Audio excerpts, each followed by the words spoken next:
Hiya guys, how's it going? It's Since the Skeleton here. Make sure to like and subscribe, and don't forget to hit the notification bell for more videos. Thanks! Hello viewers! Welcome back to the channel. Today we are not going to be recording a Minecraft video.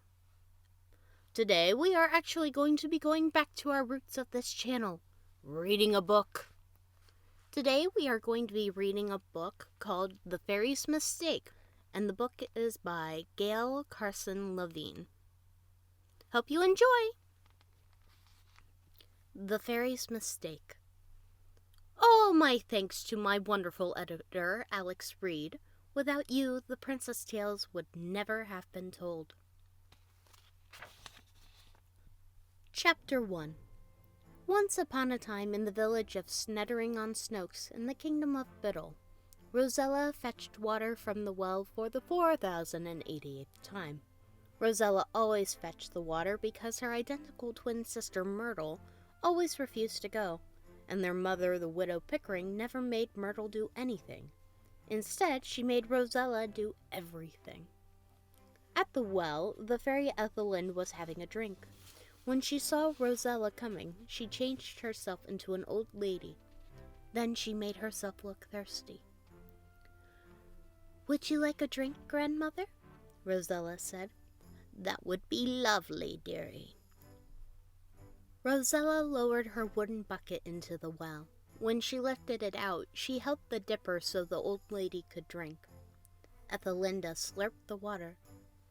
"Thank you. Your kindness merits a reward. From now, you don't have—" Rosella stopped. Something funny was happening in her mouth. Had she lost a tooth? There was something hard under her tongue, and something hard in her cheek. "Excuse me." Now there was something in her other cheek. She spat delicately into her hand. They weren't teeth. She was holding a diamond and 2 opals. "There, dearie," Ethelinda smiled. "Isn't that nice?" Chapter 2. "What took you so long?" Myrtle said when Rosella got home. "Your sister almost perished from thirst, you lazy bones," their mother said. "I gave a drink to—" Something was in Rosella's mouth again. It was between her lip and her front teeth this time. "I gave a drink to an old lady." An emerald and another diamond fell out of her mouth. They landed on the dirt floor of the cottage. "What's more important?" "What's that?" Myrtle said. "What's that?" the widow said. They both dove for the jewels, but Myrtle got there first. "Rosella, darling," the widow said. "Sit down, make yourself comfortable. Now, tell us all about it. Don't leave anything out." There wasn't much to tell, only enough to cover the bottom of Myrtle's teacup with gems. "Which way did the old lady go?" Myrtle asked. Rosella was puzzled. "She didn't go anywhere." An amethyst dropped into the teacup. Myrtle grabbed the bucket and ran. When she saw Myrtle in the distance, Ethelinda thought Rosella had come back, only this time she wasn't tripping lightly down the path, smelling the flowers and humming a tune. She was hurtling along, head down, arms swinging, bucket flying. And then Ethelinda's fairy powers told her that this was Rosella's twin sister. Ethelinda got ready to turn herself into a knight. "Where did the old lady go?" Myrtle said when she reached the well. "I haven't seen anyone. I've been alone, hoping some kind maiden would come by and give me a drink. I can't do it myself in all this armor." "What's in it for me if I do?" The fairy tilted her head. Her armor clanked. "The happiness of helping someone in need." "Well, in that case, get your page to do it." Myrtle stomped off. Ethelind turned herself back into a fairy. "Your rudeness merits a punishment," she said, but Myrtle was too far away to hear. Myrtle went through the whole village of Snettering-on-Snokes, searching for the old lady. The villagers knew she was Myrtle and not Rosella by her scowl and by the way she acted. Myrtle marched into shops and right into people's houses. She opened doors to rooms and even closets. Whenever anyone yelled at her, her only answer was to slam the door on her way out. While Myrtle was in the village, Rosella went out to her garden to pick peas for dinner. As she worked, she sang, "Oh, May is the lovely month, sing hey nani Mayo. Oh, June is the flower month, sing hey nani Juno. Oh, July is the hot month, sing hey nani July, oh," and so on.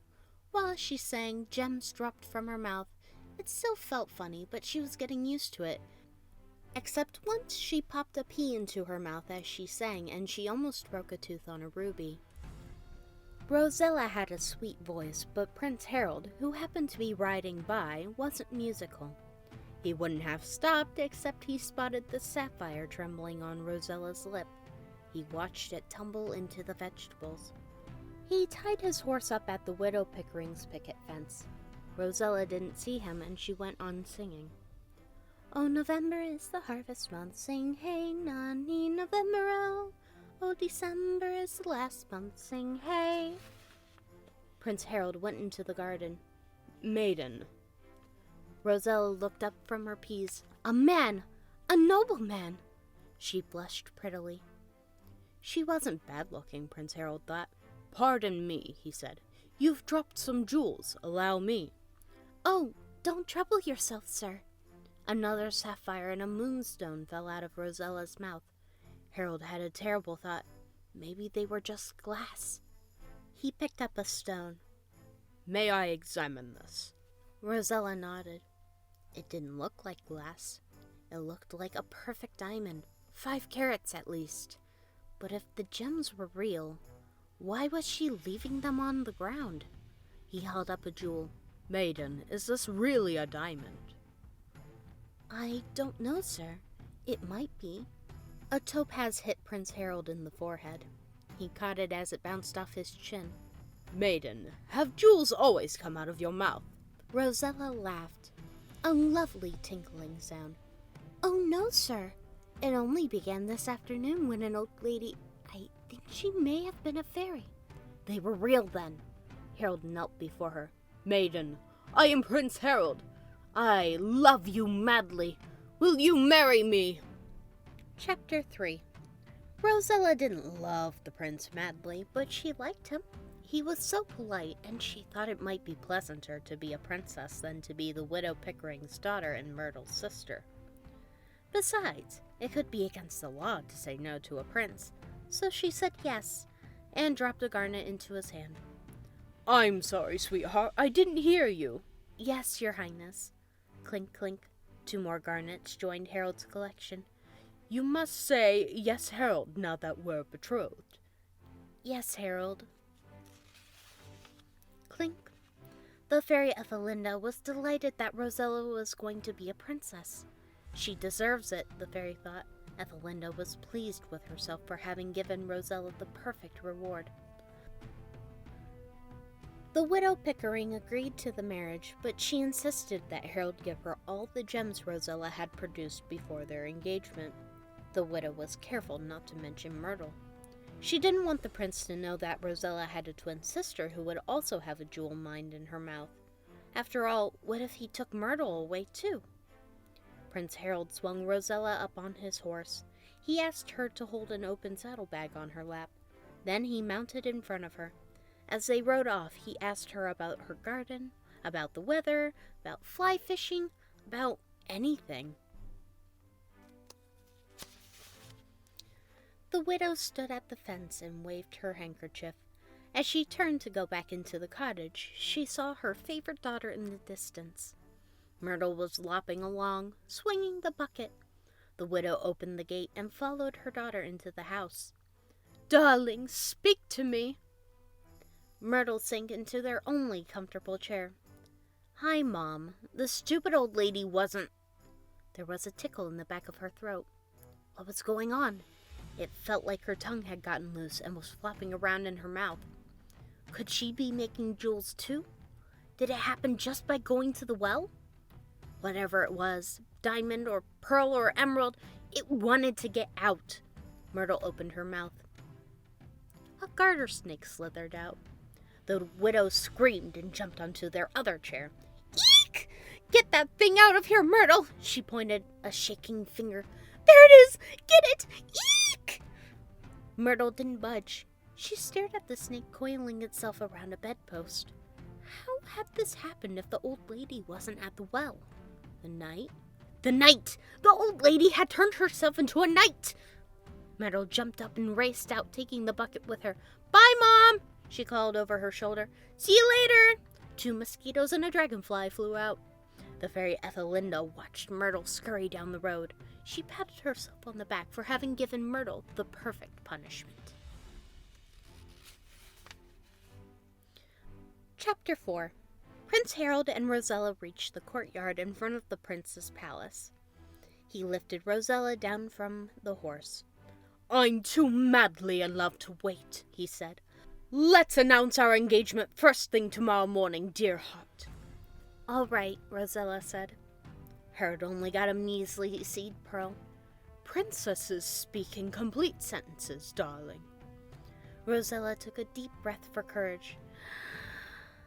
I'm tired, Harold. May I rest for a day first? But Harold didn't listen. He was too busy interested in the green diamond in his hand. I've never seen one of these before, Honeybun. We can have the betrothal ceremony at 9 o'clock sharp. Your royal ladies-in-waiting will find you something to wear. Harold snapped his fingers, and a lady-in-waiting led Rosella away. They were on the castle doorstep when Harold ran after them. Angel, I almost forgot. What would you like to be served at our betrothal feast? Nobody had ever asked Rosella this kind of question before. She'd always had to eat scraps from her mother's and her sister's plates. Nobody had ever asked her what she liked to eat. Nobody had ever asked her opinion about anything. She smiled happily.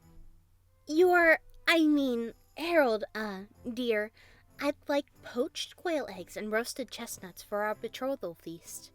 6 identical emeralds the color of maple leaves in May dropped from Rosella's mouth.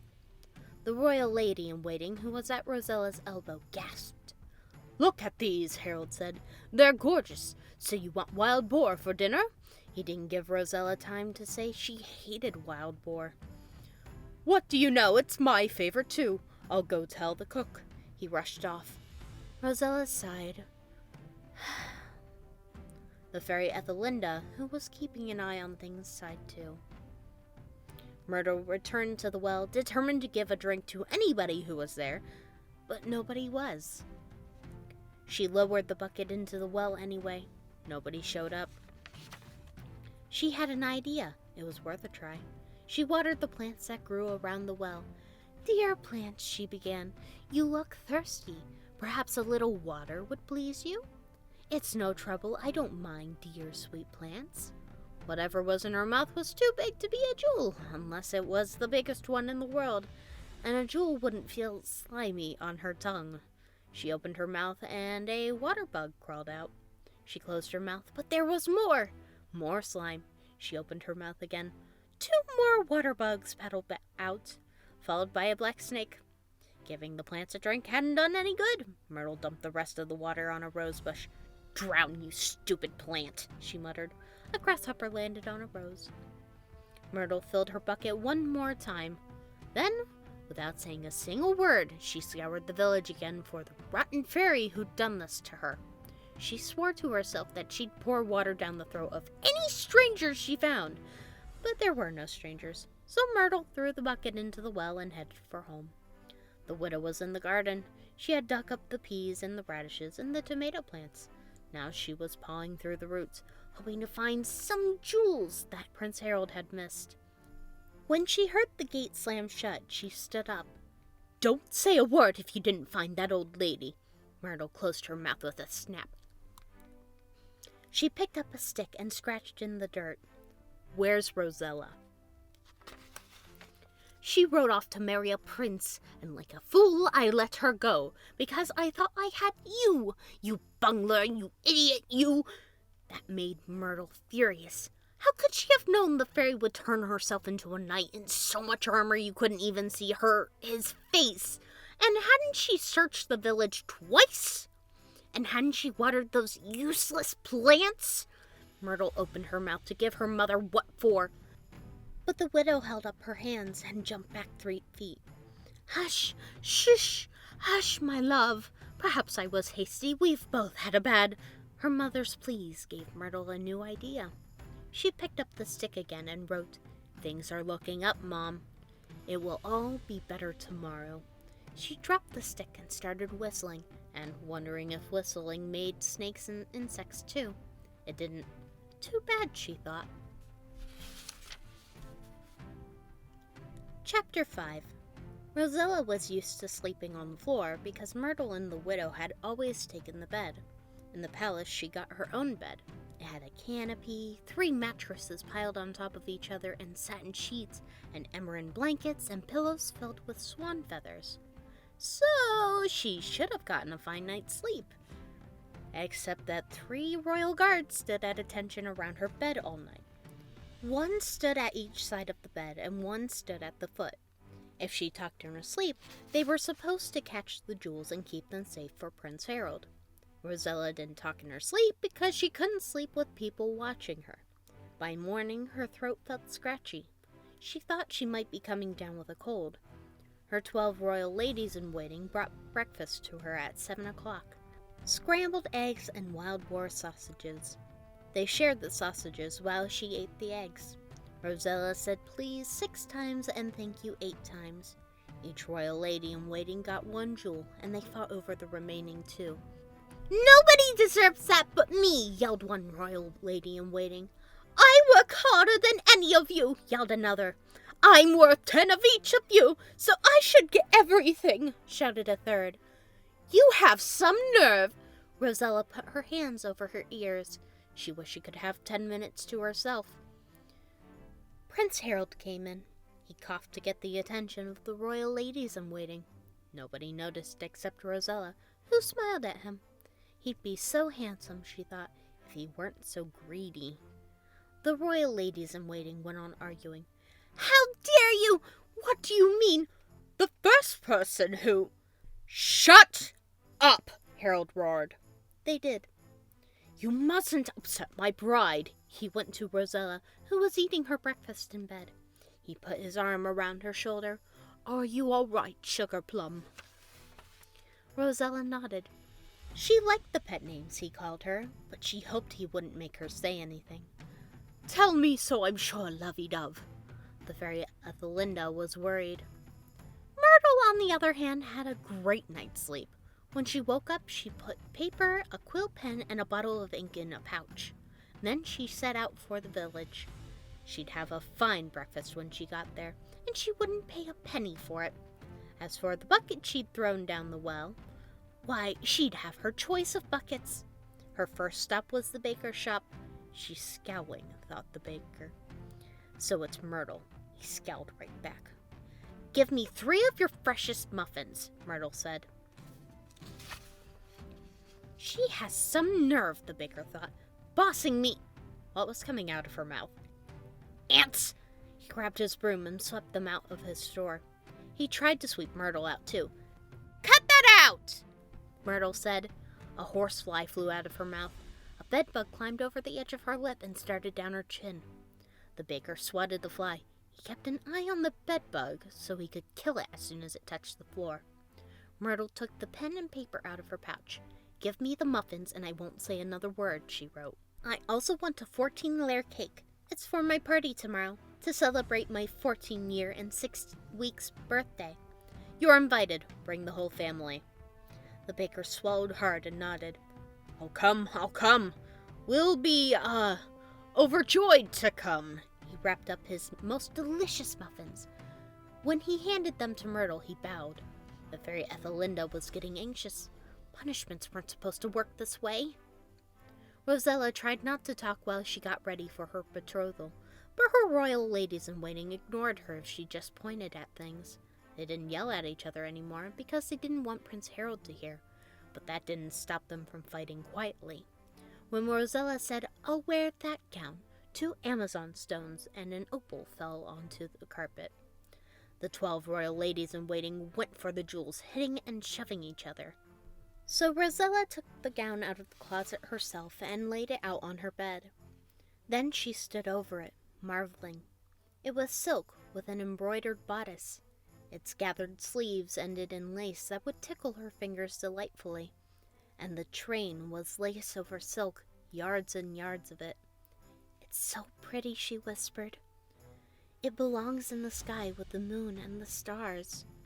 2 pearls and a starstone fell into the deep folds of the gown skirt. They were seen by a royal lady-in-waiting who had taken a break from the fight on the carpet. She pounced on the gown. The other royal ladies-in-waiting heard the silk rustle. They pounced too.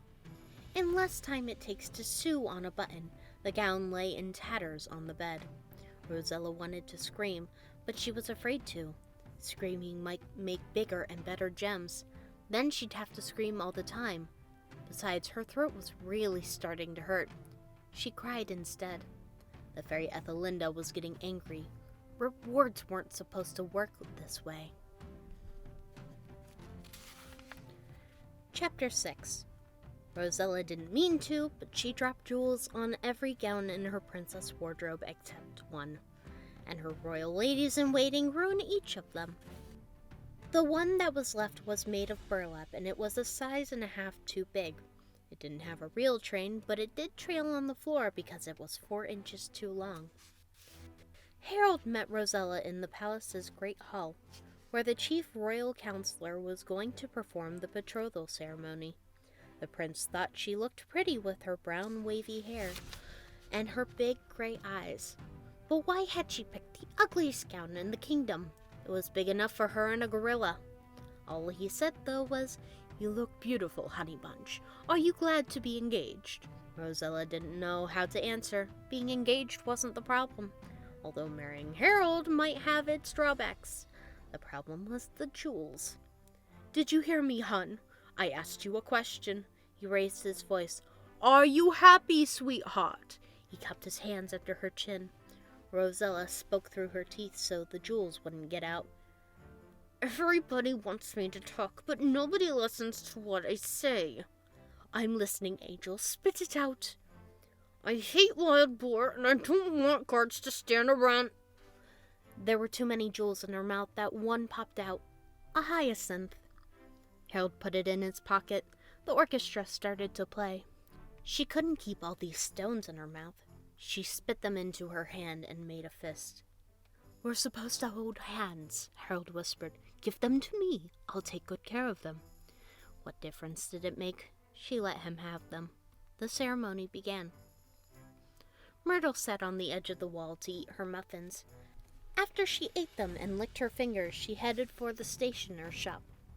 When she got there, an earwig and a spider bought her enough party invitations for everyone in the village. At the bottom of each invitation, she wrote, "Bring presents." She gave out all the invitations, and everyone promised to come. Then she stopped at the tailor's shop, where she picked out a gown for the party. It was white silk with an embroidered bodice and a lace train. She was in such a good mood, she even bought a gown for her mother. The fairy Ethelinda was furious. At the end of the betrothal ceremony, the first chancellor placed a golden tiara on Rosella's head. She wondered if she was a princess yet, or still just a princess-to-be. "Some people want to meet you, honey," Harold said. After a royal engagement, the kingdom's loyal subjects were always allowed into the palace to meet their future princess. The royal guards opened the huge wooden doors to the great hall. Rosella saw a line that stretched for 3/4 of a mile outside the palace. Everyone in it had something to catch the jewels as they cascaded out of her mouth. Pessimists bought thimbles and egg cups. Optimists brought sacks and pillowcases and lobster pots. The first subject Rosella met was a farmer. "How are you?" he said. "Fine." A ruby chip fell into his pail. "Was that all?" His shoulders slumped. Rosella took pity on him. She said, Actually, my throat hurts and this crown is giving me a headache. He grinned as stones clattered against the bottom of his pail. Rosella asked him what he planned to do with the jewels. My old plan has worn out, he said. I need a new one. Do you have enough now? She said. Oh yes, your princess-ship. Thank you. He bowed and shook her hand. Next in line was a woman whose skirt and blouse were as ragged as Rosella's had been yesterday. The woman wanted to buy a warm coat for winter. Something about her made Rosella want to give her diamonds. Rosella said, Make sure your new coat is lined with fur. I think beaver is the best. Diamond, she thought. Diamond! Diamond! But only one diamond came out, along with a topaz, some aquamarine stones, and some garnets. Thinking the name of the jewel didn't seem to make much difference. Anyway, the woman caught the stones in a threadbare sack and left happy. A shoemaker came next, carrying a boot to catch the jewels. What's your favorite flower? He asked. Lilacs and carnations and daffodils, Rosella sang, wondering if singing would affect what came out. A diamond, a ruby, and a turquoise on the large side. The shoemaker said he had been too poor to buy leather to make any more shoes. But now, he said, I can buy enough to fill my shop window. Rosella smiled. And peonies and poppies and black-eyed Susans and marigolds and... She was starting to get the hang of it. Long vowels usually made precious jewels, while short vowels often made semi-precious stones. The softer she spoke, the smaller the jewels, and the louder, the bigger. It was really a good thing she hadn't screamed at her royal ladies-in-waiting. That's enough now. Don't use them all up on me. Rosella wished Harold would listen to the shoemaker. He could learn something. Even though her throat hurt, she enjoyed talking to everyone. She liked her subjects, but why were so many of them poor? Next was a boy who asked her to tell him a story. She made up a fable about a talkative parrot who lived with a deaf mouse. The boy listened and laughed in all the right places and caught the jewels in his cap. She smiled bravely and said hello to the next subject. Her throat hurt terribly. Thank you for listening, and I hope you have a great night.